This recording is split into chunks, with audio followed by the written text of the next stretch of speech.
For this midweek podcast using a book of the Bible, we are focused on Proverbs, which was written by Solomon, or we attribute the writings of Proverbs to King Solomon.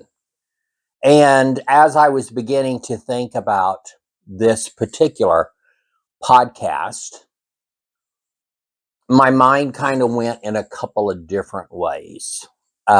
One, simply wisdom. You would think that one of the things we would strive for most is wisdom and truth. That seems to be missing in modern society. It also seems to have been missing in historical society as well. The other place my mind went to when I'm thinking about Proverbs was still thinking about Solomon and thinking about the characters in the Bible with which we routinely engage, and thinking about their successes, their failings, their successes despite their failings. Sometimes their failings were pretty bad.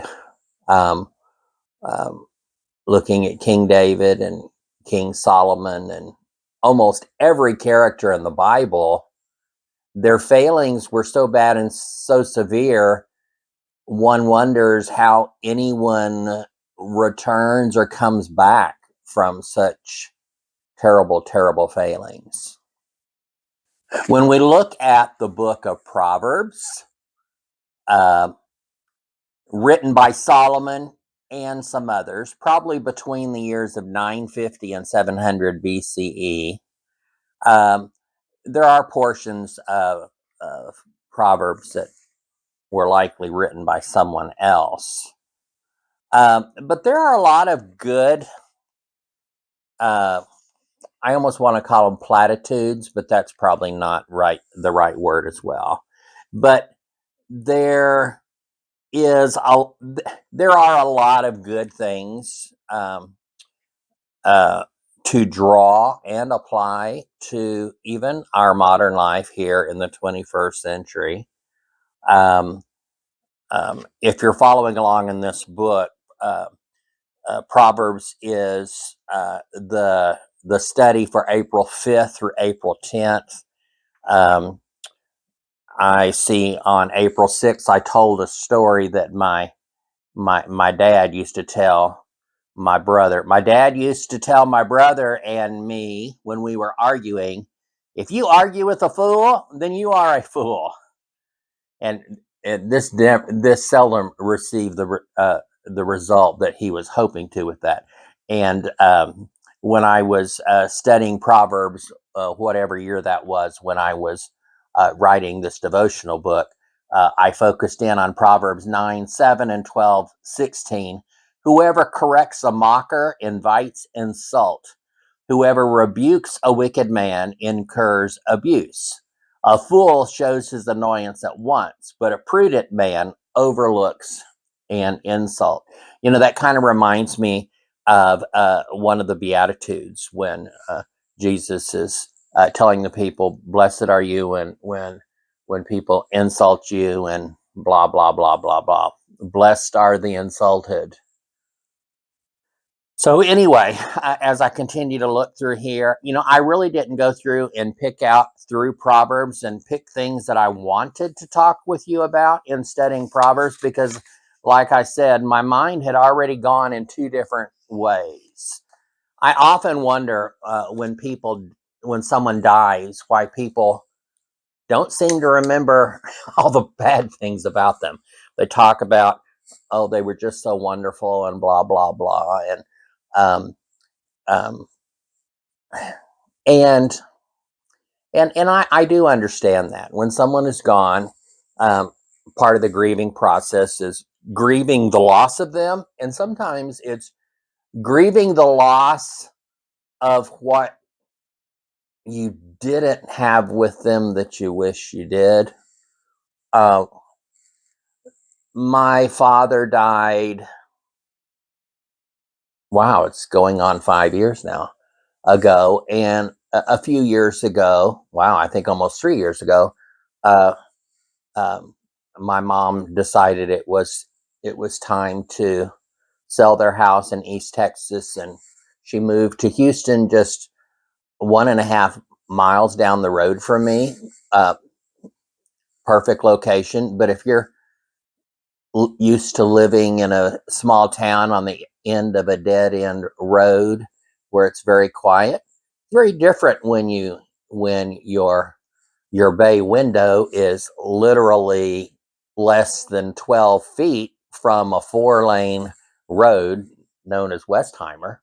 Uh, so she's had some trouble adjusting to living in Houston. She doesn't like living in the big city, but um,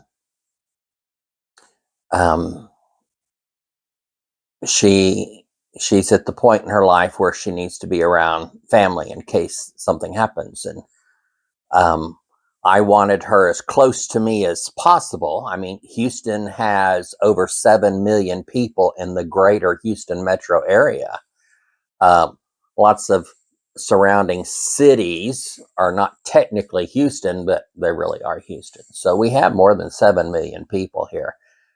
It's the fourth largest city in the United States.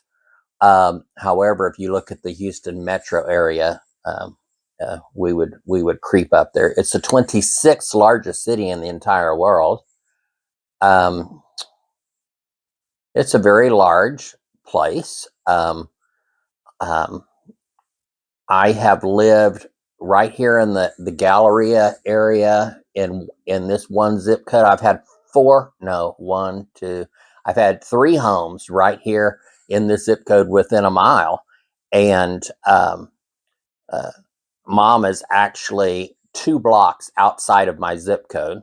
Um, Believe it or not, that 2 blocks is costs about $100,000 to $200,000. If she lived 2 blocks closer to me, uh, uh, she would needed to find another 100 or $200,000 to buy exactly what she has. But anyway, so she's having a hard time, and there are times where she misses my dad because she could just talk to him 24 hours a day. She married my dad when she was 16 years old, so they were together a long time.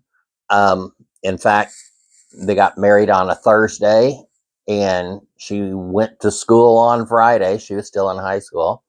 Uh, my dad moved in with her and her parents, so my mother's never lived by herself until these last few years. But um, the the other day, I guess this was more than a year ago now, she was talking about um, how she missed dad, and she was going on and on and on. And I personally did not have any major issues with my father. If this was a therapy session, I could talk about several other things, but um, it, uh, I made the comment to my mother. It said, when you're missing dad the most, why don't you sit down and make a list of all the things he did wrong and all the times he let you down, or make a list of his flaws. And I said, and you read that, maybe you won't miss him so much. And we actually had a good laugh. It was, I said it in a joking way, but there was some truth to that. It's like none of us are perfect. All of us have flaws. All of us have done things we wish we hadn't have done. But um, my dad was. I often wonder now if he was somewhere on the spectrum. Um, Obviously, a very intelligent man, but he really was only ever concerned about things that pertain to him. If he didn't have a personal interest in something, you could not get him to engage in that. When he was only into studying languages, that's pretty much all he did in his spare time. When he was into photography, that's pretty much all he did. Um, I remember when the home computer first uh, became a thing, people having computers in their homes, and he was completely invested in that. Uh, as it turns out, I also was interested in the personal home computer. My dad was pastoring the Nazarene Church in Weslaco, Texas. That was the first time he pastored that church. He actually pastored that church two different times in two different decades for two different time periods. But when he pastored that church the first time, I also lived in Weslaco, and so I remember um, learning about the computer things through. Actually, I was learning at the university. I went to Pan Am University, uh, University of Texas Pan American. I think it's called University of Texas Rio Grande Valley now. I'm not sure. It's had several name changes, but anyway, um, we were beginning to have classes. No, I'm trying to think. What were our classes on? I remember my technology class for teachers, because my degree was in education. My technology class for teachers was learning how to thread a projector, learning how to use an overhead projector using uh, sheets of plastic and using markers and making presentations with colored slides that you would put on the overhead projector, learning how to use a 35 millimeter camera and taking pictures on a tripod stand. No, it's called something else, but something that would look down. I remember we were to find something in a National Geographic magazine and create a presentation, a slide presentation, where we would take pictures. I think it's called a copy stand. And so then we would have to do that, um, uh, get the film developed into slides, prepare a presentation, and then to the class. That was our technology class. Okay. Um, I ended up leaving the Valley to come to Southwest Houston to work for A-Leaf Independent School District in 1991. So I moved my whole family to Houston in 1991, and my my dad was pastoring First Church of the Nazarene in Corpus Christi. I think at that time when I moved from Weslaco, my parents were already in Corpus Christi by then. And at that time, I remember um,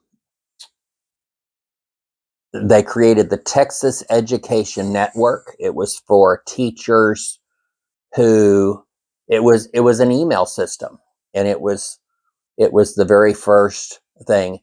In fact, my email address was three letters, LDP at dot tenet.net or tenet.org. I don't know.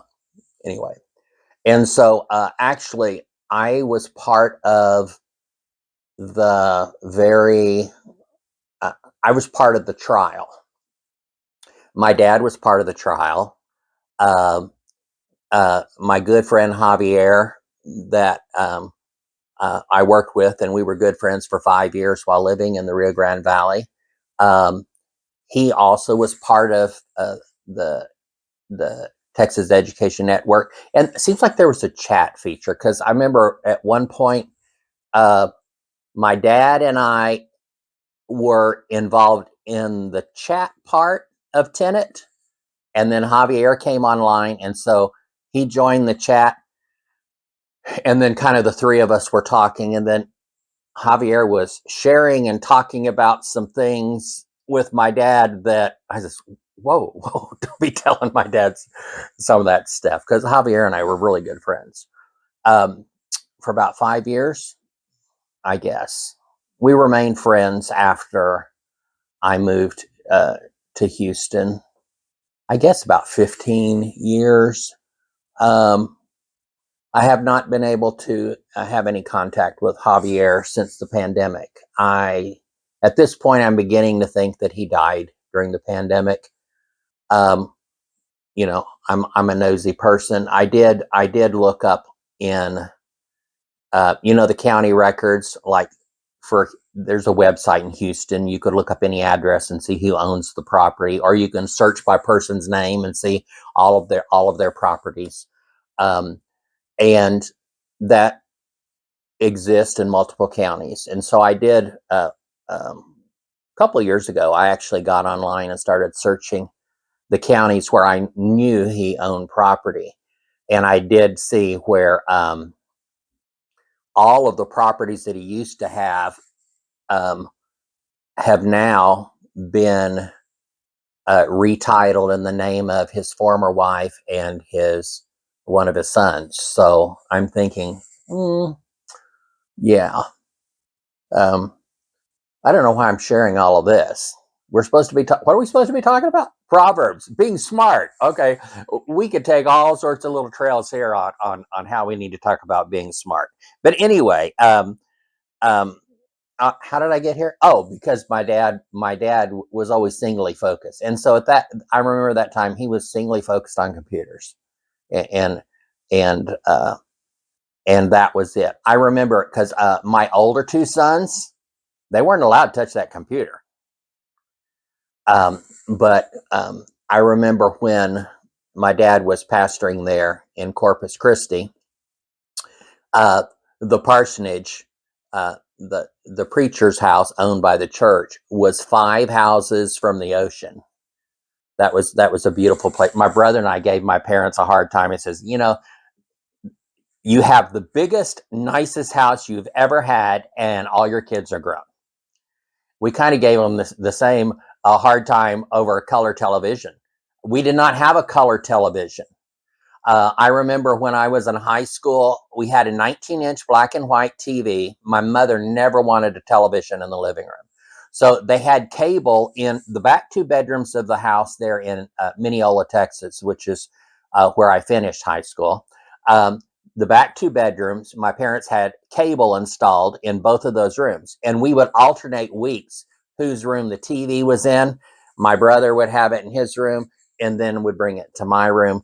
Uh, I had a job after school, so it wasn't very long, and I bought myself a little 12-inch black and white TV. So I had my own TV, but I had a 12-inch black and white TV in my room, and my brother had the family TV in his room, which was 19-inch black and white, and that's where my brother and my dad would watch football in my brother's room. Um, Sometimes on Sunday afternoon, we would watch. My brother and I liked watching the Andy Hardy movies. On you only had, even with cable, you only had 2 or 3 channels. Seems like, but anyway, the PBS there at the time, I think broadcast out of Tyler had they were playing the Andy Hardy movies on Sunday afternoon, and so my brother and I would watch those. And we'd watch those on the 19-inch TV in his room, not the 12-inch in my room. But anyway, we never had a color TV. We got my before I ended up with my own, buying my own TV. We got kind of excited because our 19-inch black and white TV broke, and my brother and I were kind of excited. And this must have been in our early teens. We were kind of excited because at that time you could not buy a black and white, and 19-inch was a big TV then. I know it seems silly. I mean, here in my office, I've got a 55-inch TV. In my living room, I have a 58-inch TV. So thinking about a 19-inch being a big TV is kind of funny. But as this has turned into a rambling podcast. I'm either going to edit a lot of this out, or I'm just going to leave it and just call this random conversations sparked by taking detours from looking at Proverbs. So anyway, I need to wrap this up or get back on point. But anyway, to finish the story, we were so excited because uh, my dad, who was very, very tight with money, unless it was something he wanted, he wanted a new camera, he'd go spend $10,000, $12,000 for a camera. It didn't matter. But uh, hiring someone to come in and fix the raggedy baseboards in your house, no, we're not going to do that. Anyway, but he was very, very tight with money. But we got my brother and I were excited because the TV broke, and you could not buy a big black and white TV. So finally, we're going to get a color TV, and lo and behold, my grandmother living in Tyler, they had a color TV, uh, and they still had the old black and white TV that they didn't use. So what happened was my grandparents gave my parents their 19-inch black and white TV. So we still didn't have a color TV. In fact, my parents did not get a color TV until me and my brother were grown and gone. Um, and then that's the first time they pastored in Weslaco, and the parsonage was very small. And so they actually had a TV in the living room. That was also the first time they had a TV in the living room. But anyway, getting back. So my older two boys, they weren't allowed to touch the the the computer. But when my parents pastored in Corpus Christi, well, this is how we got to that story, because it was a big house, 4-bedroom, 3-bath, and it's just the two of them. But they were, I don't know, 2.5 hours from us in Weslaco. Sylvia and I, the boys, still lived in Weslaco, and so we'd drive up on the weekend to Corpus. It was no big deal. But um, we had our third son while living in Weslaco, and he wasn't even 2 years old. But we'd go to Corpus to my parents' house, and my youngest son Eric wasn't even 2 years old, and he would crawl up in Grandpa's computer chair and turn on the computer. And at the time, this is with computers, in order for the computer to launch, you had to put in the 5.25-inch floppy disk that had the operating system. And I don't remember, but there was a series of 3 buttons you had to push to activate so it would load that. And then you'd have to take that out and then put in the 5.25 floppy disk for whatever software you wanted to use, load that. And then if you were doing anything where you were saving to a spreadsheet or a word processing, you'd have to save that on your own floppy disk. A little bit of trivia. When I first started writing this book in 1994, I was saving my work on 5.25-inch floppy disks. But anyway, so we're looking at, um, my mind's going blank. I've gone so far off track right now that I'm having trouble holding it together. So anyway, so my youngest son, Eric, would climb up in the computer, put in the DOS disk. He wasn't even 2. He couldn't have been 2 because he was 2,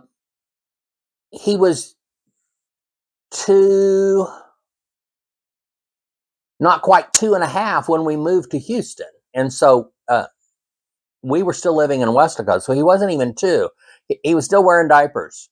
He'd climb up in the chair, he'd insert the disk, hit the 3 keys to load DOS on the computer, take that floppy disk out, put in the one that had the it was a game for kids. I mean, my dad would let my older 2 boys play that too, but my dad would get it all set up for them, and then it was like, it was a school bus going around the little map of the town, and you'd stop, and the kids would get on the bus, and then you take them to school, and then they all get off. And so you get points by how quick can you go pick up all the kids.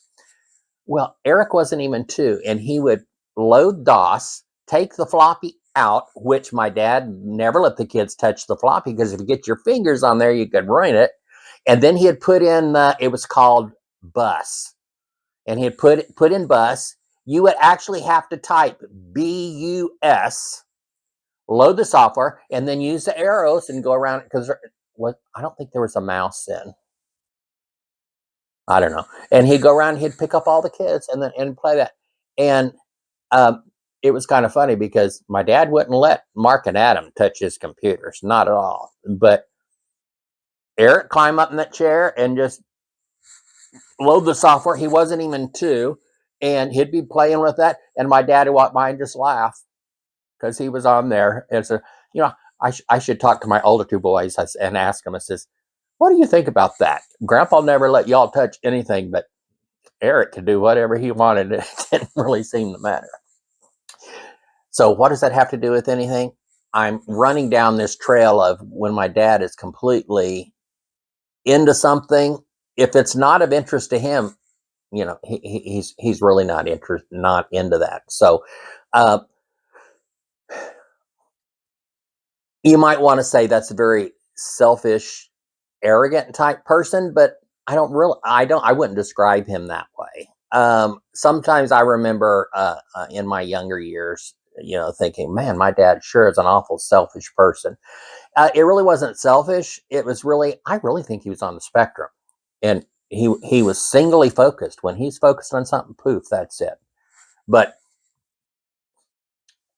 so a few years ago, my mom was having a hard time, and she says, "Oh, I just miss him so much." He says, "We were together, my mom was 16 and my dad was 18 when they got married. And then I popped out 11 months later. So they were 17 and 19 when I was born. And then they were 19 and 21 when my little brother was born. So it's kind of like we all grew up together.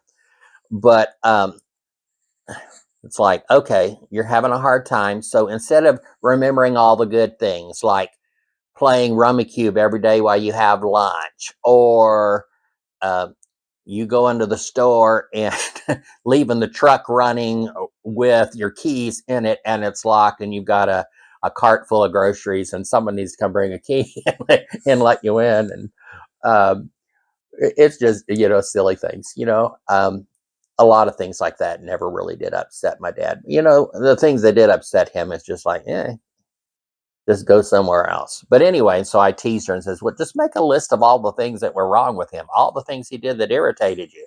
And next time you're missing him so much, get off that list and just read it, and then you're just going to be fine." But anyway, so when you're thinking about that, and now, hey, let's get back on track here. When we're thinking about, even people in our lives, when they're gone, we think about all their good things. We don't really focus on the bad things. Um, when I think about uh, missing my boys, because they're grown. My kids are 40, 38, and 35 now, so those are my little boys.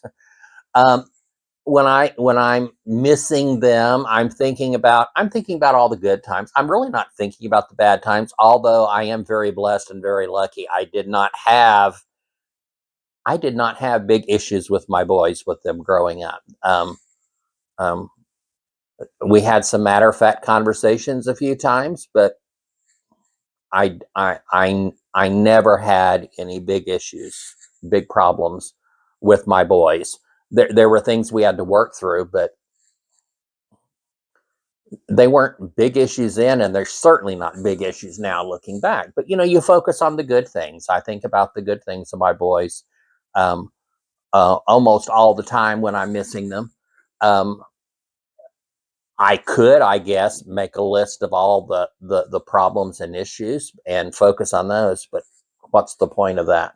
So, and I guess that kind of gets into, so whether we're studying here, I'm pointing at my book instead of the Bible, but this, I wrote that reflecting on the Bible. But when you're looking at all of these characters of the Old Testament and their issues, a lot of times, especially in our Sunday school encounters, we're focused on the good things and the good things about these people. And so when we focus on Solomon, we think about Solomon as this person had all this wisdom, but Solomon did some weird stuff. I mean, he had an affair with the Queen of Sheba, and they produced a child who would go on to be the king of another nation. I shared about that in a couple of podcasts earlier. I think when we were looking at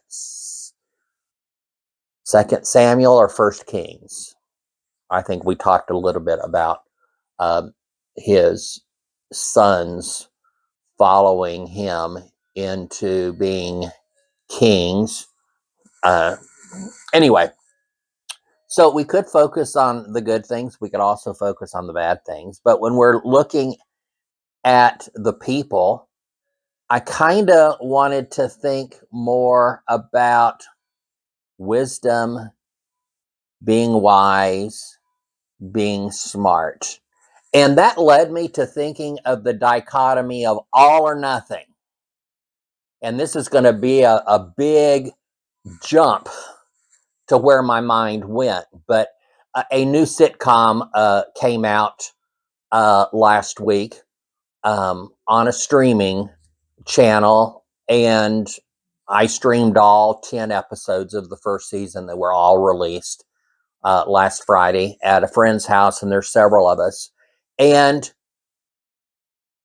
there was one episode that really, really upset me, and I really couldn't discuss it with my friends I was watching it with because I didn't feel they would be with me on that conversation. I think they would have been completely in line with how the producers of the show created it to be. And so I didn't. I did have a conversation with one of the friends the next day when uh, he asked me, "Well, what do you think of the show?" And I said, and I shared some things, and then I talked about the that one episode, and we really didn't have a conversation about that, and that was fine because I could predict in the episode this man who I know the actor's 47, but I think they have him playing a character who's 50, 51, 52, and they're uh, they they're out of town somewhere. I don't remember where they were, and um, they um, they go to a club, and um, they're not there very long, and this man already finds a friend, grabs him by and says, "Hey, see y'all later," and he takes off, and they get back to the house, and um, you're thinking that um, they're liking each other. And I think they kiss each other a little bit. So here's a man who's supposed to be in this show like 50 years old, and the young man he brings home is probably 23, 24, something like that. And they're kissing, and then as he's um, opening his shirt, he sees that he's wearing a particular garment underneath his shirt that he recognizes because it's connected with the religion in which he grew up. And he stops and he says, "Hey, you're," and then he talks about the the church with which he belongs, and he said, "I got out of that." And then the young guy says, he said, "Well, it's very important to me." He said, "This is kind of like my last free weekend because I'm getting married, and then I'll be dedicated to the church." And then the older man says, "Wait a second, that's poison." So I mean, by this time you figured out this was a gay storyline, and so the older man says, he said, "I was there. I was where you are now. I was a young gay man going through getting married in the church because that's what the church told me to do, and I didn't think that anything to do because uh, I believed in my church. My faith was very important to me, and I'm going to do what the church tells me to do." And then he found himself married, and he said, and then it all fell apart. And so he eventually says, "Everything the church has to say is garbage. I got out of it. You need to do it too. Don't get into that." And while I'm watching this, I'm looking at the dichotomy of the one character who's this 50-year-old man who's sharing his experience when he was in his 20s to a man who's in his 20s who's actually following the same path where he's choosing his religion over living the life that he was given. We can have a whole other conversation here, but let's stick to the point. Although I haven't stuck to the point on anything else in this podcast episode. And so he's telling him, don't do it. You got to break free of that garbage. And I understand what both of these characters are saying, because basically I am both of those characters. However, it's not on the extreme. You have to do everything your church says. If you have faith, you have to do everything your church says. Or it's everything the church says is garbage, it's all fiction. Dump all that manure and break free and run free. I think they're both wrong. And one of the criticism that I have for this new television show, in all of the episodes, not just this one that dealt with the religion versus uh, accepting the truth that you are a gay person, not just that episode, but in all the episode, it seemed like the writing didn't really resolve any of the episodes. It was like there was a chunk missing in every single episode, whether it's something serious like this or something not serious, you know. So we get to the it's all or nothing. And I think that's wrong. What's wrong with our world right now? It's where we lack wisdom. It's not all or nothing. You know, it's like there's the saying, don't throw the baby out with the bathwater. I said, okay, you've given the baby a bath, and now the water's dirty, so you're throwing out the water, but you throw out the baby too, because you forget to take the baby out of the bathwater. And I kind of thought about that as well here. Um, I'm not going to throw out my faith just because it's polluted by a church's rules or the people in the church or politicians that claim Christianity for political gain, but there's nothing Christian about them. I can't throw it all out because of bad people.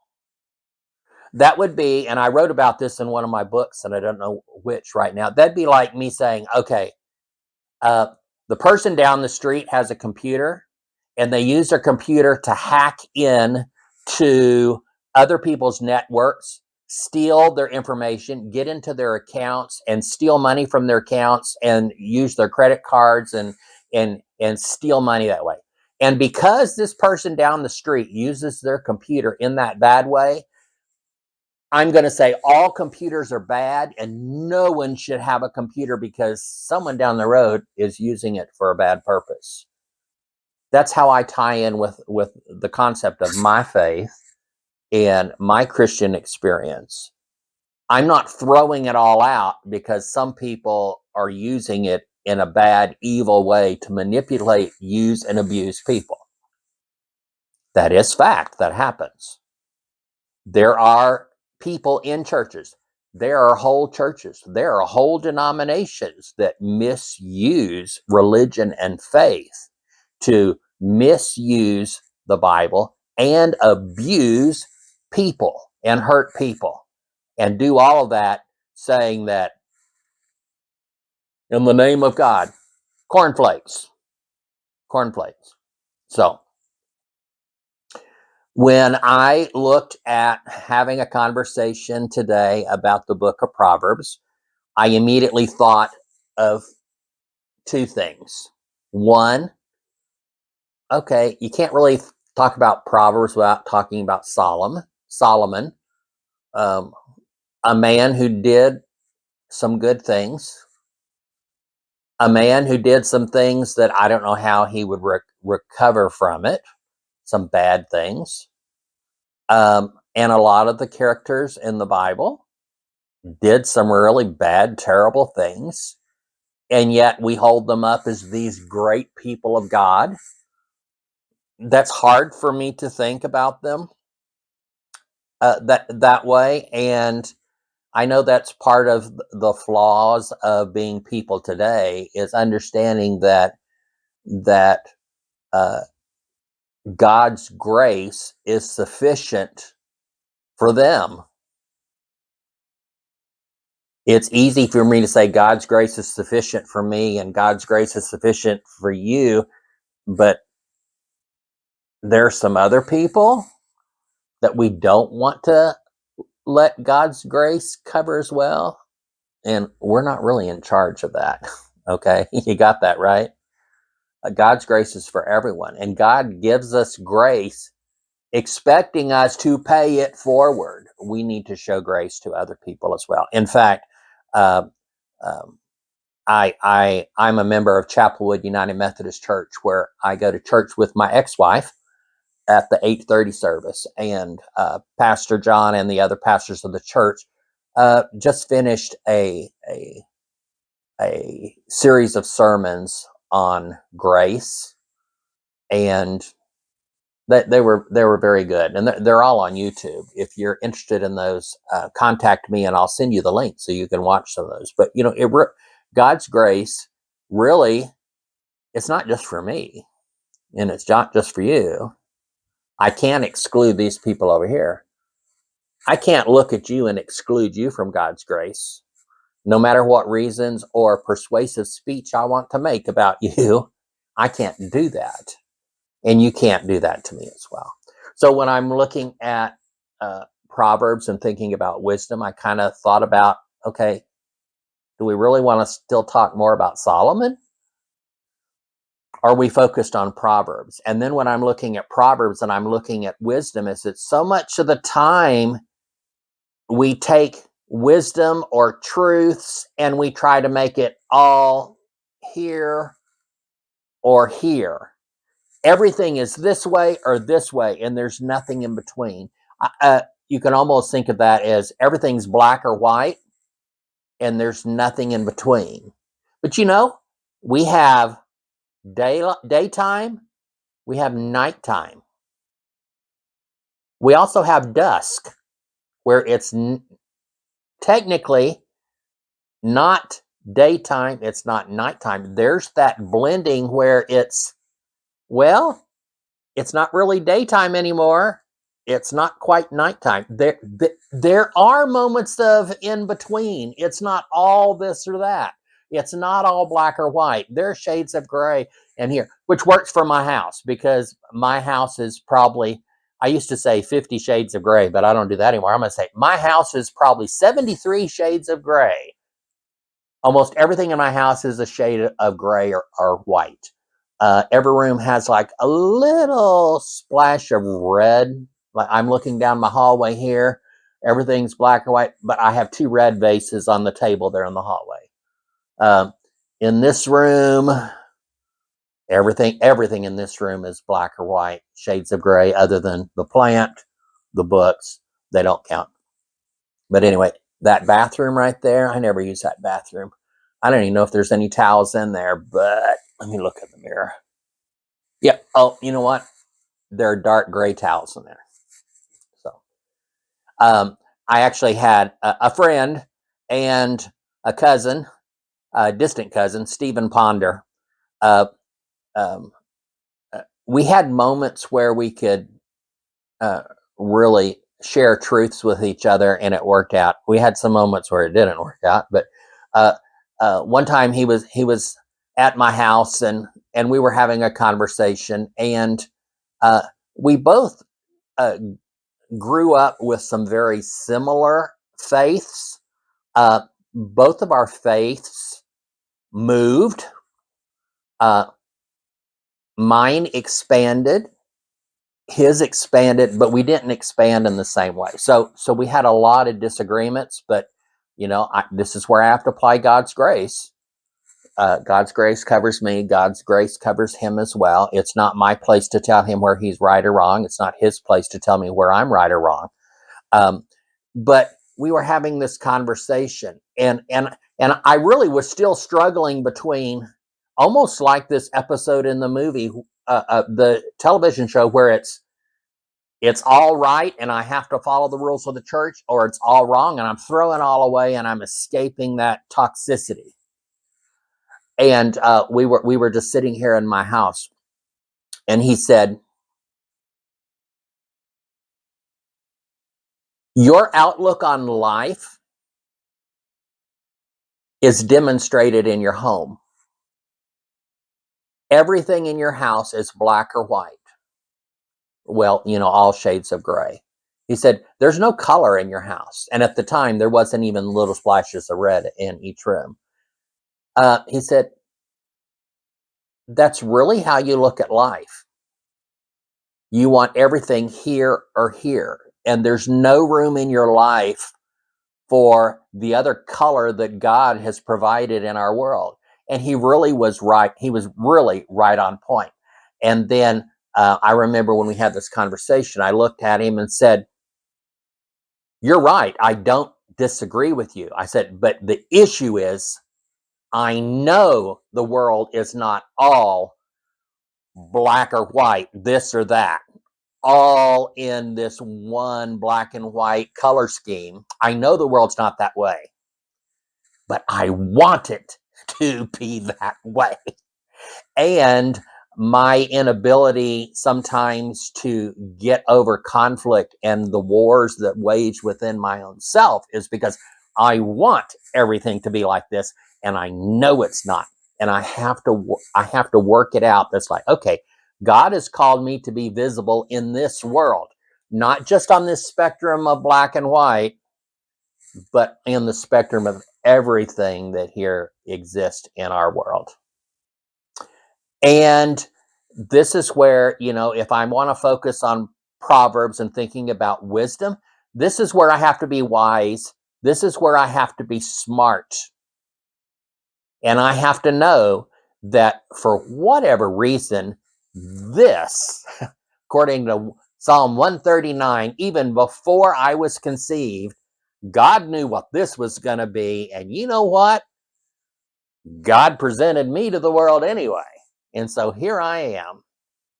And I, especially here in the period of my being retired, I know beyond a shadow of a doubt, I am called to be visible. I am standing in the gap between this and this. Here's me. I am this, and I am that. And here I am standing in the gap. So my issue now is to use the wisdom that God continues to bless me with, even when it is like when I was having a conversation with Stephen, even when I have the wisdom and I know it is not all on this one continuum, on this one spectrum, that it involves much more, I sometimes don't want to accept that. In fact, the podcast that I put out on Monday, uh, I talked about, it was on racism. So if you didn't watch my podcast earlier this week on racism, go watch that. And I talk about a group of people that I have trouble with. And I talked in there about praying and asking God to help me get over my bad feelings for this group of people. But the problem is, I don't want God to help me with that because there's a group of people I still don't want anything to do with. So I can't pray and ask God to help me with something if I don't really want God to help me with that, because I'm just quite all right not liking a certain group of people for the reasons that I have. And if that has pricked your brain, go watch my podcast called Racism is Bad. It was my weekly podcast for this week. For those of you that are just joining this podcast mess that is Larry Ponder, the beginning of every week, I put out a topical podcast. And I'm doing this for this particular year. It's yet to be decided if this continues. Kind of in my mind, a weekly podcast would be something on a topic that I'd be willing to do. Also, this year, I'm also doing a midweek podcast where I'm focusing on one book of the Bible, following the work that I did in my book, Deep and Wide, which is a chronological study of the Bible. So I did not know when I sat down in this chair today to record content for my podcast on Proverbs, it was going to have a tie to my podcast on racism this week. Surprise, it did. If you have enjoyed this podcast or have connected with it, be sure to click the like button. Be sure to share it. And above all, be sure to subscribe to my YouTube channel. Subscribing to this channel is free. It doesn't cost you anything. It will not bug you with anything other than when you log into YouTube, it will come up and it will suggest a new episode for this podcast. Like this one is going to come out on midweek. And so when this comes out midweek, if you log in at the end of the week, it will suggest you, oh, there's a new podcast in this one that you subscribe to. That's all it does. It helps me out by having more subscribers on my channel. The more subscribers I have, the more views I have, the more that it will be suggested to non-subscribers, building a community and a network. Because I am called to be visible, and I'm trying to be visible. I'm trying to make a difference on this spectrum where I find myself being here and here, filling in the gap. Thank you for watching.